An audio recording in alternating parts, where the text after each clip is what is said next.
Almost every streamer or YouTuber that you watch uses OBS. It is a very powerful tool that can do a lot of advanced things. So today we will be covering everything that you need to know in terms of recording, clipping, streaming, and tuning your settings. Then we will go over how to use the OBS interface itself before we end the video by linking your Twitch and/or YouTube. Before we get started, we will install the OBS software itself. Just go to Google or whatever browser you use and type in OBS or Open Broadcaster Software. And we'll click on this first link here. You're just going to select your operating system. Most of you will be on Windows. Hit save. And then when it's finished downloading, just double click it to run it. I can't do this part because I already have OBS, but just hit next and it'll walk you through a couple steps and you'll have it installed. Right click on your OBS icon, go to Properties, go to Compatibility, and check Run this program as an administrator to assure OBS has full access to whatever it needs. We're going to start by tuning our settings. Just click File in the top left and then click Settings. You'll be met with the General tab. We're not going to change any of this right now, but if you would like to come back here after you've watched the video and understand what some of these settings actually mean, you can change what you like. The Appearance tab is just visual preference for the way the OBS window itself looks, so go ahead and do whatever you want. We will come back to the Stream tab after we learn basic recording and clipping. Output is where the magic happens. Let's go to the Recording tab. We just need to make sure Output is set to Advanced so all of our options appear. Let's go ahead and set our recording path. If you only have one hard drive in your computer, pay close attention to how much space your clips and recordings are taking up because you do not want to max out your only hard drive. Click Browse next to Recording Path and click This PC. Choose whichever hard drive has the most storage. Again, if you only have one, just go ahead and select that one. Right click and create a new folder and call it whatever you like. I'm just going to name it OBS Output. So now you should see this file destination next to Recording Path. Any recordings or clips you take will go directly to this folder. So for recording format, go ahead and set it to Hybrid MP4. Unlike the standard MP4 format, Hybrid MP4 is crash proof. This means if your PC crashes mid-recording, the video will still be playable up until the crash happens, instead of just becoming corrupted completely. For video encoder, this completely depends on what graphics card you have and what program you use to edit videos. So if you have an AMD graphics card, you're going to want to use the AMD HW H.265 HEVC. This has much smaller file sizes and better video quality than its counterpart H.264. If you have an NVIDIA graphics card, use NVIDIA NVENC HEVC for the same reason. You might also notice NVIDIA AV1 is an option if you have a newer NVIDIA GPU. AV1 is technically the best encoder out of all of these, giving you smaller file sizes and the same quality compared to HEVC. But the problem is that a lot of video editing software doesn't fully support AV1 yet. Like I use Premiere and it just doesn't work. So you can run into issues importing or editing your footage. If your editing program officially supports AV1, feel free to use it. But if you're not sure, stick with HEVC to avoid headaches down the line. If you have a lot of storage space and a fast GPU, you can ignore rescaling completely and just record at 1440p. For most people, like I said, you're not going to want to do this. You're going to want to downscale to 1080p. Make sure you set the sharpening to bicubic sharpening. And if you game on a 1080p monitor, then you don't have to worry about this at all. There is another part of the settings where you can enable downscaling, but we're going to ignore that. Any downscaling we do is going to be right here. So file splitting is basically you can set it to any time you want. Like mine is at 30 minutes. If I record for an hour and a half, it'll split it into 3 videos. It just makes it a little bit easier to manage files. When you have one super massive file, it can be hard for editing programs to work with it. So I like to split it up by 30 minutes, but it's up to you. Rate control should always be set to constant QP for local recording. CBR or constant bitrate will lock your bitrate to one fixed number no matter what's happening on screen. But constant QP does the opposite. It locks in your quality level and lets the bitrate rise and fall automatically depending on what's happening on screen. So a fast action scene will use more data than a static one, but at the same visual quality. That's why I recommend it for local recording, because it keeps your quality consistent and your files smaller. if you want to use constant bitrate anyway, most modern or somewhat modern GPUs can handle 60,000 with no problems. But if your GPU is something like 9 years old, consider lowering this to like 35 or 40,000. If you have a super beefy GPU, you can turn this up incrementally at your own discretion to see how it affects your file sizes and video quality. Just know that going beyond 60,000 has diminishing returns, and you could potentially run into your encoder getting overloaded.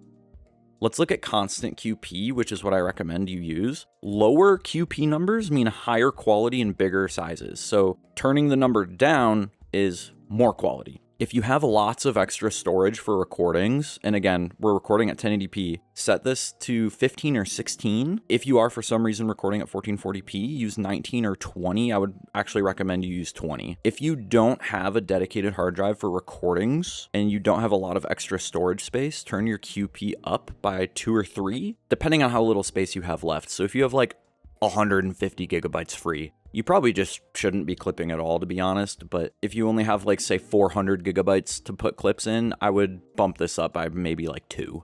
Keyframe interval should almost always be at 2. Preset, if you have a super fast GPU, just use P7. But I usually recommend using P6 because it's not very noticeable of a difference to P7, and it won't use up as much of your encoder, and your file sizes will be a little bit smaller. If you have an AMD GPU, you don't have like P1 through P7, just do the quality preset and you should be fine. For tuning, you should always set this to high quality. And for multipass mode, should always be on 2 passes at quarter resolution. Full resolution can cause the video encoder on your GPU to overload. It's just too much. Look ahead improves visual clarity by looking at future frames before they are rendered to determine the best bitrate, but it puts immense stress on your GPU, so leave this off. Adaptive quantization, on the other hand, is very useful. It essentially lowers the bitrate in areas of the screen where the human eye is less likely to notice a loss of quality, and it puts extra bitrate it saved into more important areas, so leave this on. And make sure B-frames is set at 2, and we should be good to go. You can come back and change these settings whenever you want if you are unhappy with the video quality or file sizes. Just play around with it until you get what suits you, but at least for now, you have a solid baseline. Let's head over to the streaming tab. For streaming, you have to use the H.264 encoder for your specific GPU. This is because using the same encoder we used for recording, the H.265, is only compatible with Twitch if you use enhanced broadcasting, which is only available if you're an eligible partner or affiliate. Make sure to rescale the output to 1080p with bicubic sharpening. You do not want to stream at 1440p. Constant bitrate is actually the preferred rate control for streaming. Twitch only allows up to 6,000 kilobyte per second unless you're an affiliate. So set this to 6,000 if you're streaming on Twitch. If you are streaming to YouTube, you can turn this up to like 10 or 12,000 because YouTube allows for slightly higher bit rates. All of the settings under rate control will be the same that we did in the recording tab. You might have noticed the tab that says replay buffer. Replay buffer is OBS's way of taking clips. Check the box that says enable replay buffer and set the replay time to whatever you want, but I wouldn't recommend going anything higher than like 2 minutes. If you're low on storage space, keep this down between 30 seconds and a minute. But if you have a lot of storage space, probably just do like 2, maybe 3. You may have noticed that there's nowhere to set a recording path in here. That is because any clips you take will go to the recording path we set in the recording tab. Also, I'll mention this again when we get to the hotkey settings, but if you find a replay buffer and save replay in the hotkey settings, this is your clip button. So whenever you press this key, this amount of time in replay buffer will be saved to your recording path that you set in the recording tab. So 2048 is 2 gigabytes of RAM, and you usually probably won't need more than that, but if you have 32 gigabytes of RAM in your PC, feel free to change this to 4096, which is 4 gigabytes, and it'll be fine. But if you have 16 gigabytes in your PC, definitely keep it at 2048, but for the most part, you should be fine just leaving it at 2048. It's up to you. We can now move on to the audio settings. Just make sure that your desktop audio is set to whatever device you are using to hear everything. So like your headphones, set it to your headphones, and set the mic/auxiliary to whatever microphone it is that you are using. In the video tab, set both bass and output resolution to your monitor's resolution. I said earlier how there was another section that talked about downscaling. We don't want to downscale here. We want to do it in the recording tab like we did earlier so that the GPU handles it directly. Select integer FPS value and set this to 60. For 99% of people, recording at 60 FPS is fine and more than enough, especially considering that YouTube or Twitch doesn't even allow video beyond 60 FPS. The only time you're ever going to want to use anything above 60, like 120 for example, like I do, is if you're just kind of messing around and you want to make fun little like slow motion edits because you have more frames to work with. But YouTube and Twitch aren't even compatible with anything above 60, so keep this at 60. Let's head over to the Hotkeys tab. Most of these you will not need. The most important hotkey if you're using OBS to take clips is Save Replay. Whenever you press the Save Replay hotkey that you set, OBS will save the last minute or whatever you set your time to your recording folder. So this is essentially your clip button. Feel free to set hotkeys to whatever you want for things like mute desktop or mute microphone, that's up to you. To change a hotkey, just click in the empty box next to the hotkey you want to set, press the key you want it to be assigned to, and then click apply. You can also add a hotkey for the same function to have multiple buttons that do the same thing. You can delete them and press this back button to clear it. If you assign a hotkey to say start recording, assign that same key to stop recording so it becomes a toggle, so you can just toggle it on and off with the same button. I usually don't use a hotkey for start recording or start replay buffer because I usually have OBS up on one of my monitors at all times. So I just click start recording because once you're recording, you're good to go. But you can set a hotkey for this if you want to. Okay, looks like we're all done in the settings for now. I know that was a lot, but once you have everything dialed in the way you want, you won't really have to go in here much. Let's take a look at the main OBS screen. Here we see scenes, sources, audio mixer, scene transitions, and controls. We'll start in the sources section. To add a source, simply right-click in the empty space and click Add Source. Game capture is what you will use for any gameplay recording or streaming. Once you've added game capture, click on it and you'll see some additional options pop up above it. Set the mode to capture any full screen application or capture specific window. Capture any full screen application will be your best bet most of the time, but OBS can rarely fail to recognize a game in full screen and it won't capture it. I personally use capture specific window, which is more reliable, but it takes a few extra clicks. If for some reason you are not seeing your application in the drop-down menu, click the properties button over here on the left and select it from this drop-down menu instead. I highly recommend keeping OBS open on an extra monitor if you have one. That way you can see if it is capturing what you want and make sure there are no errors at the bottom right, like encoding getting overloaded. If you wish to record your entire screen, add another source and select display capture. Just set this to whatever monitor you want to capture and you're good to go. Now we can click enable preview to make sure everything looks correct, but keep this disabled while gaming to save on GPU resources and to prevent lag.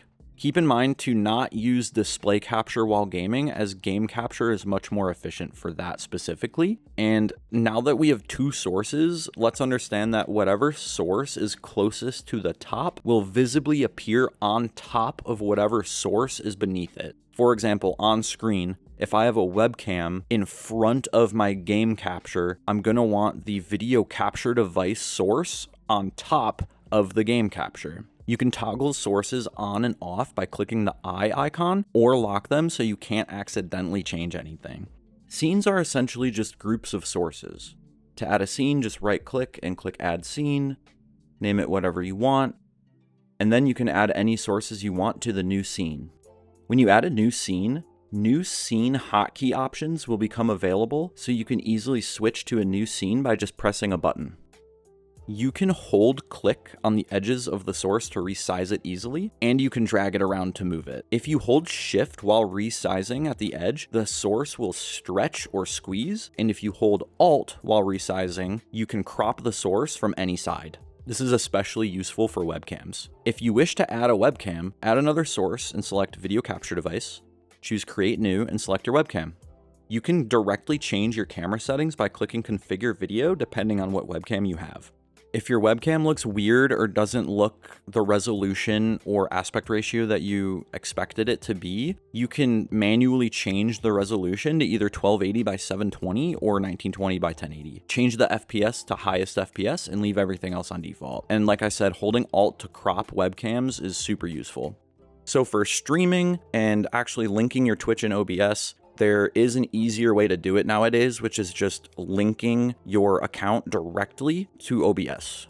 Just click the Connect Account button in the Stream tab, and it'll bring you over to your browser, and you can just log in. The way I know how to do it is by using the Stream key. It says advanced, but it's really not advanced. You're just copying and pasting one line. All you need to do is go to Twitch, click on your profile in the top right, and click Creator Dashboard. On the left, click on Settings, and then click Stream. At the top, you will see your Stream key. So let's go back to OBS and open up the Stream tab. Make sure you have your service set to Twitch, and click Use Stream Key. Simply paste your Stream key that you got from your Creator Dashboard into this box, and you should be good to go.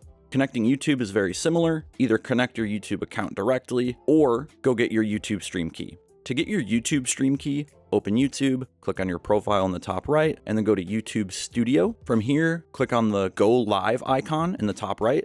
You will see a copy button in the top right of the window. Click that and then go back to OBS, and we're going to do the same thing. Set your service to YouTube RTMPS and paste your Stream key. All right, that will be the end of part 1. Part 2 will cover some additional optional settings like mic filters, green screen, webcam borders, etc. And part 3 will cover automatic file naming and automatic scene switching. Lastly, part 4 / just another video is about a completely separate program called Voicemeeter that allows you to separate your audio tracks from individual applications. This allows you to edit the audio from things like Discord and Spotify out of your clips. If you enjoyed this video, be sure to leave a like, comment, and subscribe, and I'll catch you in the next one.